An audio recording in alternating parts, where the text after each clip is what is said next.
ఏదైనా కూడా సాంప్రదాయంగా జీవించే దాని లోపల అర్థం పరమార్థం ఉంది. నీ జీవితం బాగుంటుంది. ఎలా బాగుంటుంది? మనుష్య జన్మధర్మం ప్రకారంగా ఎవడు మనుష్యుడు అన్నదానికి అర్థం ఉంది.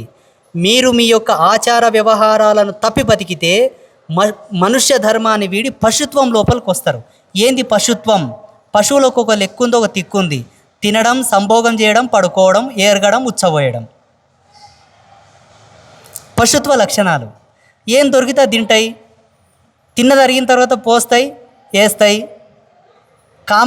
కోరికలు వచ్చినప్పుడు మేల్ ఫీమేల్, ఫీమేల్ మేల్ పిల్లలు ఉడతాయి. నిద్ర వచ్చినప్పుడు అనుకుంటాయి, ఏడవ అనుకుంటాయి తెలియదు, పనుకుంటాయి. మీకు అదే జీవితం అన్వయం అవ్వాలనుకుంటే శాస్త్రాన్ని, సాంప్రదాయికతను, సాంస్కృతికతను నమ్మకండి. ఉదాహరణకు చెప్తా. ఫుల్ ఒక 90 కోట్ర తాగి బండి నడిపితే ఎట్లా ఉంటుంది? ఏం తాగకుండా తులసి తీర్థం తాగి బండి నడిపితే ఎలా ఉంటుంది చెప్పండి? ఎవరైనా నువ్వు లేవు బాబు, సిగ్గైతుందా? అయితే కూర్చో. నువ్వు లేవు, నీకు కూడా సిగ్గాయనా? నీవు లేవు.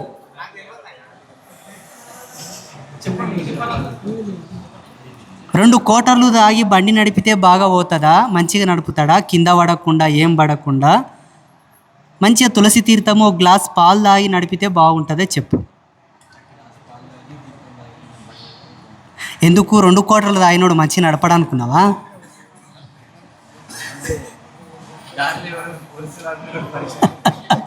ఇప్పుడు అనేటోళ్ళు లేరే, నేను 2 కోటర్లు తాగి కూడా మంచిగా నడుపుతా అంటాడు. పెద్ద మనుషులు. ఏదికేమైనా శాస్త్రం అంటే ఏమిటి, సాంప్రదాయం అంటే ఏంటంటే గిదే. మీకు అర్థం కావాలని చెప్తున్నా నేను, అంతే. ఇప్పుడు చూడండి, ఒక చిన్న ఎగ్జాంపుల్, ఇట్స్ వెరీ ఇంపార్టెంట్.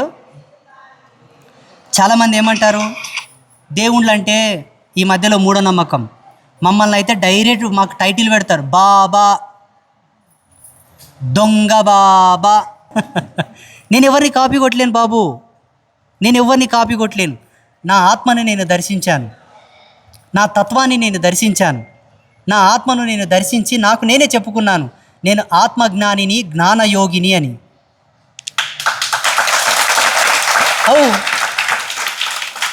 నేను అన్ని సాంప్రదాయాలను గౌరవిస్తా, అన్ని పీఠాలను గౌరవిస్తా, అందరు గురువులకు సాష్టాంగ నమస్కారం పెడతా. పెద్ద చిన్న ముసలి ముత్క తేడా లేదు. కాషాయం ధరించిన ప్రతి ఒక్కరు కాళ్ళు మొక్కుతా నేను. ఎందుకంటే అన్ని ధర్మములు ఏకధర్మంతోనే ముడిపడి ఉన్నాయి కాబట్టి. కానీ నా సాంప్రదాయం, నా ఆచార వ్యవహారాలు ఎవరితో నేను కాపీ కొట్టలేదు. ఏకభుక్తం, ఏకవస్త్రం, ఏకశయనాగతి. కుట్టని బట్ట ఇడిస్తే బత్తెల, కట్టుకుంటే ఒకటే. నా ఆశ్రమాన్ని నేను డిజైన్ చేసుకున్నాను, నా సాంప్రదాయాన్ని నేను రచించుకున్నాను, నా జ్ఞానాన్ని నేను మలుచుకున్నాను, నా తత్వాన్ని నేను మరల్చుకున్నాను. మాకైతే టైటిల్ పెడతారు బాబా. సరే, వాళ్ళకు అర్థమైంది, వాళ్ళు అంటారు, తప్పు లేదు. కానీ ఎందుకోసం ఈ అంశం చెప్తున్నానంటే, మీ జీవితం అంతా కూడా ఆధ్యాత్మికత నుంచే వచ్చింది. నీ మానానికి బట్ట కడుతున్నావంటే కూడా దానికి కారణం స్పిరిచువాలిటీ. మీరు కాదు, మీ సైన్స్ కాదు, మీ టెక్నాలజీ కాదు. నిర్భయంగా నిరూపిస్తా నేను. దానికి ఒక ఎగ్జాంపుల్ చెప్తాను నేను. మళ్ళీ నువ్వు మాట్లాడే మైక్ ఎక్కడి నుంచి వచ్చిందో అంటాడు ఒక ఆయన. నేను మాట్లాడే మైకు మీరు కనిపెట్టారు. ఎక్కడి నుంచి కనిపెట్టారు? భూమిలో ఉన్న కొన్ని మెటల్స్, కొన్ని ఫార్ములాస్ కనెక్ట్ చేసి కలిపి ఒకటి కనిపెట్టాడు. ఇది ఫైబర్ అని ఉండొచ్చు, ప్లాస్టిక్ అని ఉండొచ్చు, ఇనుమని ఉండొచ్చు. ఇక్కడున్న దాన్నే జత చేసావు తప్ప అంతరిక్షం నుంచి ఏమైనా తెచ్చావా? అది నీ ప్రతిభ, నీ గొప్పతనం. నీవు ఒకదాన్ని కనిపెట్టావు, ఒక కంప్యూటర్ కనిపెట్టావు, ఒక మైకు కనిపెట్టావు, ఒక టెలిస్కోప్ కనిపెట్టావు, ఒక రాకెట్ కనిపెట్టావు, ఒక గ్రహం కనిపెట్టావు, ఒక ఏరోప్లేన్ కనిపెట్టావు. నువ్వు కనిపెట్టావు. దట్స్ యువర్ టాలెంట్, నీ ప్రతిభ, నీ గొప్పతనం అది. దీన్ని దేవునితోనికి ఎందుకు తెస్తున్నావు? ధర్మంతోనికి ఎందుకు తెస్తున్నావు? స్పిరిచువాలిటీ జోలికి ఎందుకు వస్తావు నువ్వు? సైన్స్ గొప్పది, సైన్స్ గొప్పది అంటావు కదా. సైన్స్ పుట్టుకకు కారణం ఏమిటి? దేన్ని చూసి ఏది కనిపెట్టావు? మా పెద్ద మనుషులు రోట్లేసి దంచుతుండ్రి, రోలును చూసి గ్రైండర్ కనిపెట్టినవురా నాయన, నీవు కాపీ కొట్టినావు. తిరగాలిని చూసి నీవు కనిపెట్టినావు, నీవు కాపీ కొట్టినావు తంతా పట్టుకొని. ఏ కనిపెట్టినావు నువ్వు? ఏదో కనిపెట్టాను పెద్ద మనిషి. నీ అబ్బా, మీకు ఒక ఎగ్జాంపుల్ చెప్తాను నేను. మొన్న ఒక వీడియో డౌన్లోడ్ చేసి పెట్టిన, మీ అంతటి పెద్ద మనుషులు ఎప్పుడైనా ఎదురు తగులుతారని. ఒక పెద్ద డాక్టర్, ఆ డాక్టర్ ఏం చేస్తున్నాడంటే చాలా గొప్పగా చెప్తున్నా. జూమ్ చేయవా? ఇప్పుడు చూడండి, మీకు వినిపిస్తా.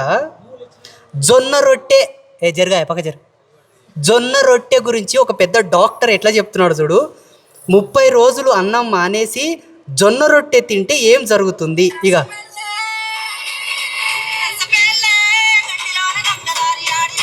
పెద్ద డాక్టర్ ఆయన. జూమ్ చేయవా?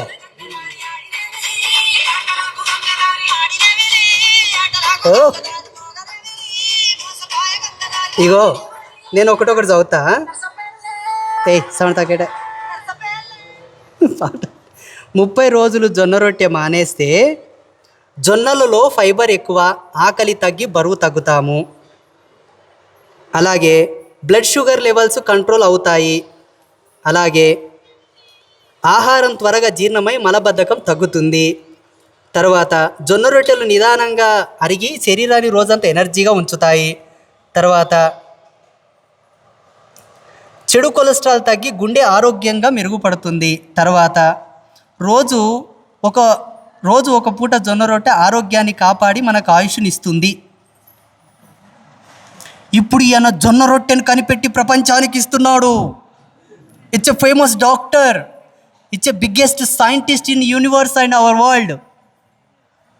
నీ మొహం మండ. నా జొన్న రొట్టెకి, ఈ జొన్న రొట్టెని కనిపెట్టింది ఎప్పుడు? జొన్న విత్తనం ఎప్పుడు పుట్టింది ఎవడని చెప్తాడా? ప్రతి విత్తనం పుట్టుకకు నేను రిఫరెన్సెస్ ఇస్తా విత్ స్పిరిచువల్ ఫార్ములాస్. జొన్న రొట్టె మా తాత ముత్తాతల ముత్తాతల ముత్తాతల ముత్తాతల ముత్తాతల కింది కూడా వాడిండ్రు. ఇప్పుడు ఇతను ఏదో పెద్ద రీసెర్చ్ చేసి జొన్న రొట్టె వాడండి, జొన్న రొట్టె ఇదండి. మళ్ళీ అప్పుడు వాళ్ళేమి ఇట్లా టెస్టులు చేసిండ్రు? నీ కంప్యూటర్ ఇప్పుడు పుట్టింది కదరా, నీ టెక్నాలజీ ఇప్పుడు పుట్టింది కదా, నీ మీరు మనవాయ. ప్రతిదానికి దేవుళ్ళని సరికొంటారు ఈ కొడుకులు ఇప్పుడు వచ్చి. ప్రతిదానికి దేవుళ్ళని, బాబాలని, స్వామీజీలను కానీ సరికొంటారు. ఏమంటాడు మొన్నొకడు, మీలాంటి బాబాలు ఉన్నందుకే భారతదేశం వెనక్కిపోతుంది అంట. ఈ మోతెపర్లు ఏడ ముందుకు పోయినరు? బయటి దేశంలో ఏరిగి టిష్యూ పేపర్లతో తుడుచుకుంటారు. ఈ అప్పోలు ముందుకు పోయినరంట. కడుక్కోవడమే చేతగాని కొడుకులా ముందుకైంది. అరే నాయన, నువ్వు ఒకటి కనిపెట్టినావు, ఒక కంప్యూటర్ కనిపెట్టినావు, ఒక స్మార్ట్ ఫోన్ కనిపెట్టినావు, నువ్వు టెక్నాలజీ పరంగా ముందుకు పోయినా ఒప్పుకో. దేవునితోనే నీకేం పంచాయతీ? పోయినావు కదా. ఈ జొన్న రొట్టెకు పురుడు పోసింది స్పిరిచువాలిటీ. నా ఋషులు కనిపెట్టిచ్చారు. ఎక్కడనో అడవి ప్రాంతంలో దుక్కిలో పండినటువంటి జొన్నలను తెచ్చి దాని మీద రీసెర్చ్ చేసి మానవాళికి చెప్పారు. అతివృష్టి అనావృష్టి సంభవించినప్పుడు తక్కువ తేమలో కూడా పండేటటువంటివి ఇవి తిన్నా నీ జీవితానికి సైడ్ ఎఫెక్ట్ లేదు. ఇవి తినడం వల్ల నీ జీవితం అమృతమయం అవుతుంది. నీళ్లతో పని లేకుండా కూడా పండుతాయని చెప్పి జొన్నలను, సద్దలు, రాగులు, ఆర్కెలు, సామలు పరిచయం చేసింది ఋషి లక్షల సంవత్సరాల క్రితమే. ఇప్పుడు అవన్నీ పక్కకెట్టి ఈ పనికిరాని కొడుకులని కనిపెట్టిన ఈ సోడాలు, ఈ లిక్కర్లు, ఈ పిజ్జాలు, బర్గర్లు, ఈ డబ్బ రొట్టెలు ఇవన్నీ తిని కడుపంతా ఉబ్బి పందుల్లాగా తయారైపోయి డవకంలో వండుకొని మళ్ళీ ఆ పందులను సకజేయనిక మళ్ళీ టెక్నాలజీ రావాలి. టెక్నాలజీ మళ్ళీ మా తాత ముత్తాతలు ఏ టెక్నాలజీ వాడలేరు కదా. మా అమ్మ తండ్రి లింగంపల్లి, మా అమ్మది పుట్టినూరు. ఈయన పక్కల ఎల్లమ్మ తల్లి మహాశక్తివంతమైన క్షేత్రం ఉంది, కావాలంటే వెళ్ళి దర్శనం చేసుకోండి దీక్షలో. ఈయన దగ్గర ధనవాడ దాటితే లింగంపల్లి. పెసుళ్ళ సంచి కుదిచ్చి భుజాల మీద వేసుకుంటున్నాడట మా తాత, మా అమ్మ తండ్రి. ఇప్పుడున్న మోగోడు ఎవడన్నా వేస్తాడా? టెక్నాలజీ పెరిగింది కదా. టెక్నాలజీ 12 ఫూట్ గడపర అంటే 12 ఫూట్ల గడపర పడుతున్నాడంట మా తాత. మా అప్ప చెప్తుండే, మా అప్పకి మా తాత మామ అవుతాడు కదా, పిల్లనిచ్చిండు కదా. మా మామ 12 ఫూట్ల గడపరదో ఇడు కొడుక అంటుండే. ఇప్పుడు ఇది జానినంత గడపరదో అని చేత కదా ఈ కొడుకులకి. ఊదు పడతారు అంటారు తట్టుదో పెట్టాలకి. టెక్నాలజీ అరే నీవు సవటవైతున్నావురా నాయన, నీ టెక్నాలజీ పాడుగాల. నీలాగా దున్నపోతుతోటి గడెం కొట్టిండ్రు రా మనోళ్ళు, జెర్రిపోతులతోన గడెం కొట్టిండ్రు. అది నీ అస్తిత్వం. నీవు అట్లా బతకాలే. చవటలాగా తయారవుతున్నావు. ప్రతిదానికి మిషన్ కావాలి, ప్రతిదానికి మిషన్ కావాలి. ఒక మిషన్ లేనిదే బతకలేని నీ బతుకు ఒక బతుక. నీ టెక్నాలజీయా. నీవు నీలా ఉండాలి. కంప్యూటర్ లేని కాలంలోనే నవగ్రహాల గురించి చెప్పిండురా. అలా బ్రతకమని చెప్తుంది సనాతన ధర్మం. కరెంట్ ఉంటే తప్ప పనిచేయని ఈ కంప్యూటర్ మీద నేను ఆధారపడి బతకాల్సిన అవసరం లేదు. మీరు కావాలంటే యూట్యూబ్ ఓపెన్ చేసి చూడండి. శకుంతలాదేవి మన ఇండియన్, మన భారతీయ స్త్రీ. ఆమెకు బిరుదు ఇచ్చారు ప్రపంచ దేశాలని. ఏంటో తెలుసా? మహిళా కంప్యూటర్, హ్యూమన్ కంప్యూటర్ అని బిరుదు ఇచ్చారు. మీరు కావాలంటే కాసేపు ప్రశాంతంగా కూర్చొని రీసెర్చ్ చేయండి. ప్రపంచంలో ఎవడు చెప్పలేదు. ఏదన్నా ఒక లెక్క చెప్తే సెకండ్లో ఆమె ఆన్సర్ చెప్పేది. ఇప్పుడేమో 2 ఎంత అంటే వాడు ఫోన్ తీయాలి, లాక్ తీయాలి, క్యాలిక్యులేటర్ తీయాలి, కొట్టాలి, అప్పుడు చెప్పాలి వాడు. సైన్స్ గొప్పదే, ఎవడు కాదన్నాడు. ఇప్పుడు ఆడ పక్కల మన్ను లేవల్ చేయనీకే, ఎక్కడి నుంచో గుట్ట తవ్వుకొని ఇడికి ధ్యానింకే పెద్ద పెద్ద బండ్లు తెస్తున్నాయి. అది సైన్స్, ఒప్పుకుందాం. ఏది? తెలివితో దాన్ని అభివృద్ధి చేసుకుందాం. నీ తెలివి, నీ ప్రతిభ, నీ గొప్పతనం, దానికి దేవునితోనే ఏం పని నీకు? ప్రతోడు ఏమంటాడు? టెక్నాలజీ, దేవుడొద్దు. అరే దేవునితోనే ఏం అవసరం నాయన? నువ్వు టెక్నాలజీలో ఉండు, దేవుని కూడా నమ్ము, తప్పేంటి? ఏపీజే అబ్దుల్ కలాం ఒక మంచి శాస్త్రవేత్త. ఆయన అన్నాడు ఈ మాట. ఈ ఉచ్చల చేపలు పట్టే కొడుకులు అంటారు ఈ మాటలన్నీ. అరే నీవు సైన్స్ను కూడా నమ్మురా బాయ్, దేవుళ్ళను కూడా నమ్ము.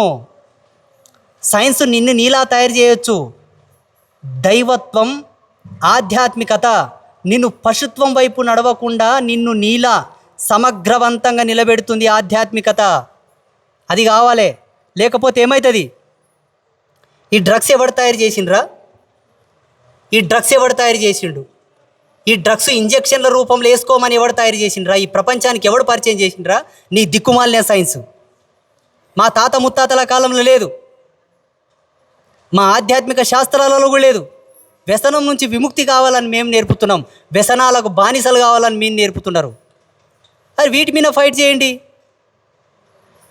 ఈ సిగరెట్లు ఎవరు తయారు చేసిండ్రు? మా బీడీలను కాపీ కొట్టి మీరు సిగరెట్ తయారు చేసిండ్రు. బీడీలు మావి.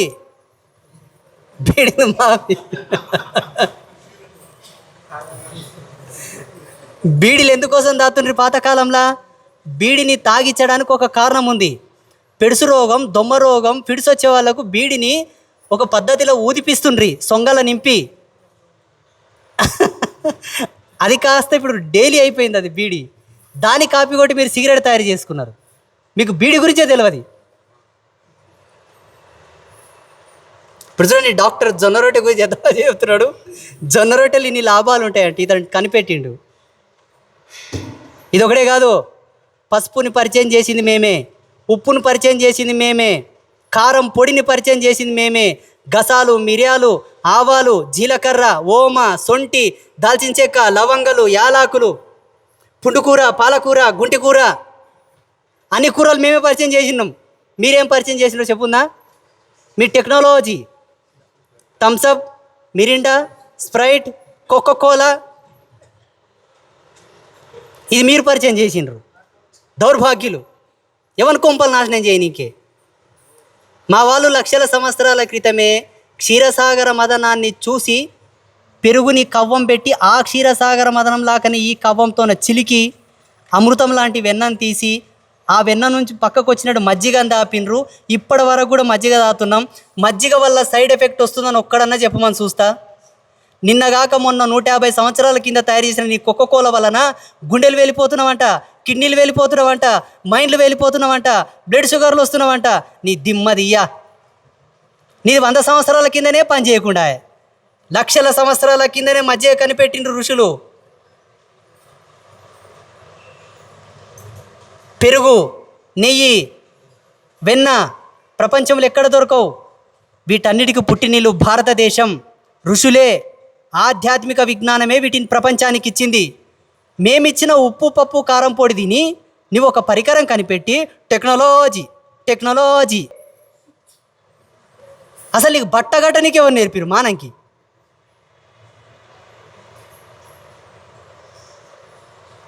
వెనకడికో సామెత ఉంది, ఏంటో తెలుసా? తాత తండ్రిని పుట్టించిండు, తండ్రి ఓని పుట్టించిండు. ఈడేమంటాడంట, నేనే నేనే తండ్రివాయ తాతవాయ నేనే అంటాడంట. ఈడు పెద్ద మనుషులు ఇంకో మాట అంటుంటాయి, ముందు వచ్చిన చెవుల కన్నా వెనక సిరి వచ్చిన కొమ్ములే గట్టివా అన్నట్లా. ఈ మోతేవారులు అది చేస్తారు. నేనేమంటా అంటే, టెక్నాలజీ అంటే ఏంటి? నీవు ఒకటి కనిపెట్టినావు, దీనికి ఒక అద్దం వేసినావు, ఒక రబ్బర్ ఇది పెట్టినావు, ఫైబర్ ప్యానల్ వేసినావు, లోపల బంగారంని గుజిగుచ్చినటువంటి సిమ్ కార్డ్ వేసినావు. ఆ బంగారం ప్రపంచానికి ఎవడో పరిచయం చేసిన అది చెప్పు. స్వర్ణం ఎప్పుడు ఉత్పాదనమైంది, స్వర్ణం ప్రపంచానికి వాడడానికి ఎవరు ఇచ్చిండ్రో నేను చూపిస్తా. ఏ ఋషి పరిచయం చేసినో నేను చూపిస్తా. ఇంకోటి, ఈ అపోలోకు టెక్నాలజీ అంటే ప్రపంచమే అంట, అంటే వేరే దేశాలంట. టెక్నాలజీ అంటే మన దేశమే కాదంట ఈ మోతేవర్లకి. నేను ఒక స్టేజ్ మీద సవాల్ చేసిన, ప్రపంచ దేశాలు ఈ దేశం మీద కాలు పెట్టకన్నా ముందు ఆ ప్రపంచ దేశాల్లో నాగరికత ఎట్లుండే? ఈ దేశం మీదకి వచ్చి మనల్ని కాపీ కొట్టుకొని పోయిరా దొంగలు. ఇప్పుడు వాళ్ళు గొప్ప వాళ్ళు అంట. నీవు వాడుతున్న మైక్ ఎక్కడిదో అంటాడు ఒక ఆయన కామెంట్లో. అరే బాబు, ఈ మైక్ నాదేరా, నీవు కాపీ కొట్టినావు. ఏమో పెద్ద మనుషులు అంటారు, నిన్న అమ్మని వచ్చినావు నింగ మైక్ మీసాలు అన్నట్లా. పిల్లికి పుట్టుకతోనే మీసాలు వచ్చి పిల్లికి పుట్టుకతోనే మీసాలు వచ్చినాయి, వానికి నడమంతలు వచ్చినాయి, వానికి తెలియదు. నడమంతలు వచ్చిన మీసాలతో పోటీ పడుతున్నాడు బిచ్చగాడు. ఎక్కడో టెక్నాలజీ తప్పు కాదు.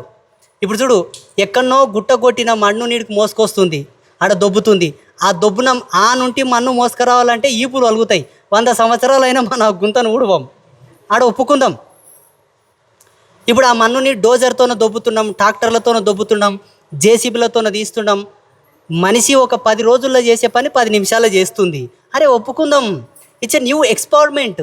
మానవ జీవన ప్రగతి లోపల ఇది ఒక కొత్త మైలురాయి. మనిషి కనిపెట్టిందని అభినందిద్దాం. అది నీ ప్రతిభ, నీ స్వీయమైనటువంటి ప్రతిభ. దీన్ని దేవుళ్ళతోనికి ఎందుకు తెస్తుండవు? ఇది నా బాధ. దైవం అవసరం, దేవుడు అవసరం, మీ టెక్నాలజీ కూడా అవసరం. అది నీ గొప్పతనం కాదు, అనాదిగా వస్తున్నదాన్నే నువ్వు కొంచెం తర్జుమా చేసావు, ట్రాన్స్లేట్ చేసుకుంటా వచ్చినావు, వీడికి వచ్చింది అదంతే కదా. ఇది మీరు కూడా రేపటి నాడు ఫ్యూచర్లో ఎవరన్నా టెక్నాలజీ అంటే ఒక మాట చెప్పండి, ఒకటే సవాల్ చేయండి వాళ్ళకు. పసుపు ఎప్పుడు పుట్టిందో చెప్పమనండి, ఉప్పు ఎప్పుడు పుట్టిందో చెప్పమనండి. తర్వాత కూడా టెక్నాలజీ గురించి మనం మాట్లాడదాం. జై సీతారాం. అయిపోయింది.